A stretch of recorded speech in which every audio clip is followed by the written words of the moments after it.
আমার 10 টাকা দিয়েছে, বলছিল কি মনে হইতে এটাকে আমরা মিলাইছি। আমার আব্বু আমার বলছিল যে প্রথম ফার্স্ট করে গেছে, দ্বিতীয়তে সেকেন্ড করে গেছে, দুইটা এক হয়ে গেছে। পরে আমার আব্বু গেছে, একজন স্যার আছে, নাম হলো শাহিন আলম, তার লয়ে গেছে হুন্ডা দিয়া। যাওয়ার পরে হুন্ডা আমার কাছে কি হুন্ডার চাবি আনতে। পরে আব্বুর পকেটে হাত দিছে, পরে দিয়ে 10 টাকা। আমার 10 টাকা দিয়েছে, বলছিল কি মনে হইতে এটাকে আমরা মিলাইছি। আমার সাজিয়ে আমার স্মৃতির সামনে আমার আব্বুরা। পরে কখন খবর পাইছো যে হাসপাতালে?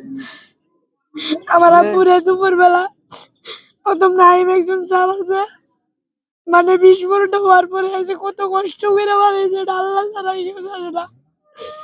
বানানোর পরে একটা রিক্সা করে লয়ে আইছি কেটা। পরে আমার বোনে কইছে, গোয়ার পরে আমি অফিসের সামনে গেছি। যাওয়ার পরে আমার আব্বুরে লয়ে আইছে, আমার এই যে আঙ্কেল সাইফুল আঙ্কেল আমার আব্বুরে লয়ে আইছে।